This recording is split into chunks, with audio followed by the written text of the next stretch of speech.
Hi, my name is Steve Kilburn. I am the Grant Projects Director at the Chautauqua County Department of Mental Hygiene, and I oversee the Chautauqua Substance Abuse Response Partnership, a collaborative work of agencies from across our county coming together to work together to address addiction here in our county.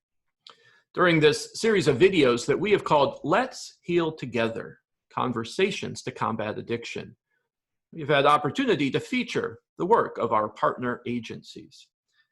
Today, I am very excited to have a conversation with Trish Whetstone from Prevention Works and to talk about the Teen Intervene program. I'm also excited because Prevention Works partners with two pediatric practices in the county to offer the Teen Intervene program to those youths who are identified as being at risk. And their partnership with those pediatric practices is supported by the federal grant that has been awarded to the Chautauqua County Department of Mental Hygiene, the very grant that supports the Chautauqua Substance Abuse Response Partnership. So let's turn now to our conversation with Trish Whetstone. Well, hi there, Trish. Hi, Steve. Thank you so much for having me. I'm excited to be a part of this. I've been a fan for a little while. I've been watching a couple, and it's cool to kind of be the star of today. Today, you're the star. Yep, that's for sure. Thank you. I think this is a great initiative. I love it. So thank you for having me. Well, thanks for being on. Well, let me ask you, Trish, to go ahead and introduce yourself and what you do at Prevention Works. Yes. So I am the Director of Program Services at Prevention Works. And essentially, I oversee our other prevention ed staff who go into the schools and implement and teach our evidence-based curriculums in the school district, and also oversee some staff who do our Teen Intervene services, which we will be talking about today. Well, let's talk about this Teen Intervene program. Absolutely. What is that? Teen Intervene. So it's an evidence-based intervention program. So evidence-based means it is based off of research, and it's an actual curriculum or program. And we at Prevention Works are in the field of prevention. So we want to prevent substance use issues from happening kind of from the get-go. Intervention is kind of in between prevention and treatment. And typically, this is a program that we use with teens, youth 12 to 19 years old, who are mild to moderately using or experimenting with a substance. So they do not yet have necessarily an addiction, or they're not heavily using a substance, but we want to prevent that from getting worse. We want to prevent an addiction from starting, and we really want to kind of address it at that point in time. So that's what Teen Intervene is all about. How would a teen that may be at risk, showing, maybe some red flags, how would they get connected with the Teen Intervene program? That's a great question. I'm so glad you asked that. Many different ways, but the short answer is we kind of have referral partnerships with some agencies and schools within the county.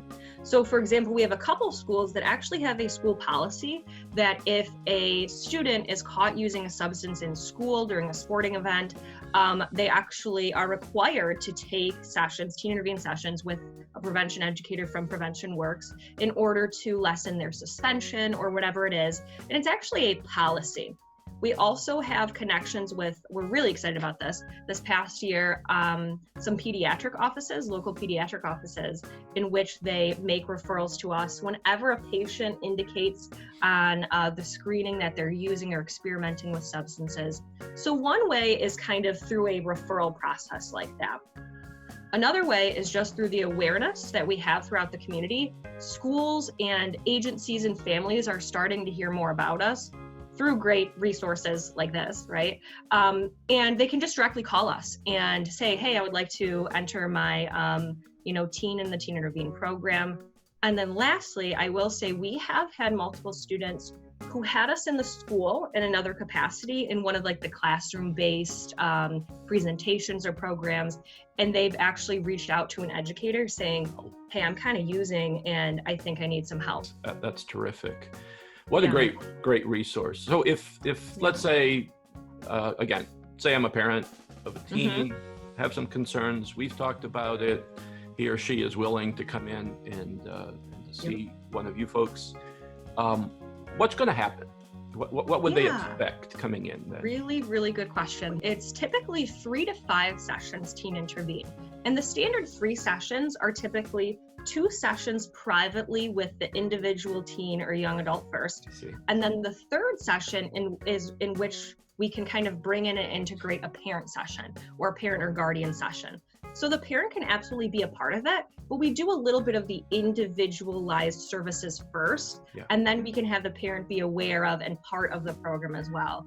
And I can certainly go into a little bit more of the ins and outs. But Yeah, that tends to be the general structure. Okay, good. And I think it would be helpful to go in because Awesome. I don't know what people's expectations are, but Right. I could imagine that, maybe a teen is thinking, oh, good, I get 2 to 3 sessions of somebody scolding me about why Right. it's wrong to use drugs, Yep. but that's not what's going to happen. Not at all. No. Not at all. We really see behavior change as being individualized, meaning it's based on that child's need, and it really is based on their own internal conscious of what should happen or what they would like to do. So it's more of an empowerment program, I would say, than an educational don't do drugs program. We always start with just gauging their readiness to change. We have a readiness to change scale that we do each session to see, where are you at? Do you want to stop smoking, vaping, using marijuana? Do you not care? And then we always integrate more life skills than anything. Yeah. So it always starts with goal setting, identifying what is a goal of theirs that they want to work towards, identifying the supports that they have within their community, within their family, within their school, and then working on different skills, decision-making skills, managing emotions. We understand that young people and people in general use substances for all sorts of different reasons. So we can't assume that I'm going to tell kids all the health effects of smoking and that will help them stop, because maybe they're dealing with something. Maybe it's a way to cope. So we really make the program meet the students' needs. And I think that's what I love most, is seeing the kids the first day think, oh, this lady's just going to lecture at me about not doing drugs, and realizing that it's so much more a conversation. And I think kids really actually kind of appreciate that. We also work on what are triggers and cravings for them. Why do they kind of use? And not providing any judgment, but really curiosity. Isn't it interesting that when you're around your friends, you have more cravings or triggers for using? Let's chat about that.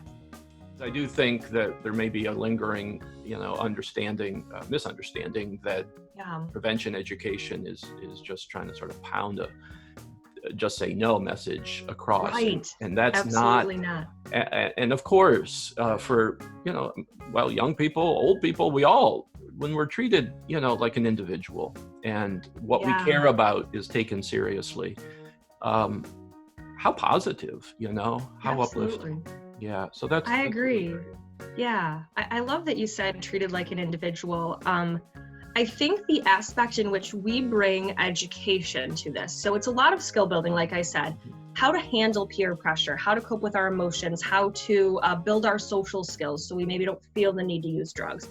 But we do provide enough education for the student to kind of understand. We believe if someone is using a drug or substance, they should understand what is happening within their body, how it will affect them in the future. A lot of misunderstanding and even dangerous falsehoods out there. And I think students find, because I've done Teen Intervene, I love this service, and I also love educating in a classroom. But I find when it's a private individual session, kids bring up questions that they wouldn't feel comfortable bringing up in a group. And I realized, wow, there are so many misconceptions out there. You truly believe that this was safe for this reason, or you had no idea about this effect. So it really can be, I've seen kids just eyes light up and kind of the light bulb go off, like, wow, I never understood that until now. And then they kind of sometimes just realize naturally that maybe they don't need to use it anymore, especially if it was really mild use. And they're like, now I kind of understand. I've talked to somebody about this. Maybe I don't need to vape just because my friends are doing it. Even just addressing the misunderstanding that most kids are out there using drugs. Yes. And right. that to determine, to make a decision as a young person not to use would be like, oh, that's really kind of, weird. Not at all. That's the norm.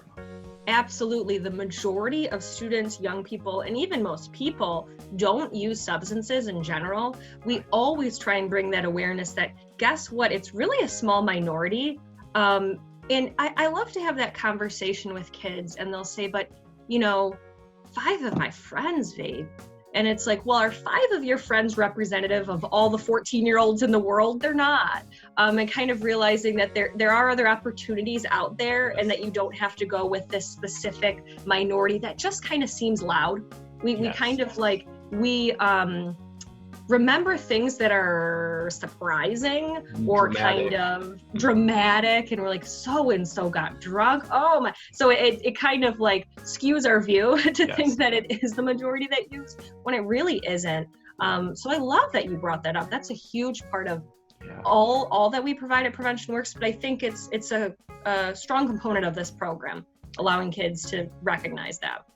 So you mentioned earlier, Trish, that Teen Intervene is an evidence-based program. That means it's been studied. It's not just sort of, hoping, let's see what happens, but Right, exactly. controlled studies. I wonder if you could talk a little bit, and of course, I know you couldn't give specifics, but, have you seen it work? I guess let's just call it that way. Have you seen that intervention really in specific, young people and their families make a difference? Well, we will end part 1 of my conversation with Trish Whetstone right there, and look forward to returning in part 2 to hear her reply to the question, has she seen the Teen Intervene program make a difference in the lives of young people and their families? And spoiler alert, she has. I want to thank Trish and all of her colleagues at Prevention Works for the great work that they do there across our county. I want to thank you for viewing this latest installment of Let's Heal Together, Conversations to Combat Addiction. I invite you to return for part 2 of my conversation with Trish Whetstone. Well, stay well, everyone.